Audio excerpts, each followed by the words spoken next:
கர்த்தருடைய நாமத்திற்கு மகிமை உண்டாவதாக. உங்களுக்கான தேவ வார்த்தை. கர்த்தாவே, உமக்கு காத்திருக்கிறேன், என் தேவனாகிய ஆண்டவரே, நீர் மறு உத்தரவு கொடுப்பீர். ஜெபம். கர்த்தாவே, நான் உம்மில் மட்டுமே என் நம்பிக்கையை வைத்திருக்கிறேன். என் தேவனாகிய ஆண்டவரே, உம் வார்த்தையால் என் மனதையும் என் வாழ்க்கையையும் வழிநடத்தி என் வேண்டுகோள்களுக்கு நீர் பதிலளிப்பீர் என நம்புகிறேன்.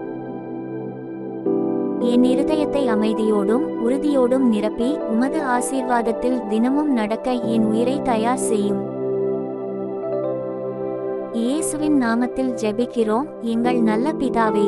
ஆமென்.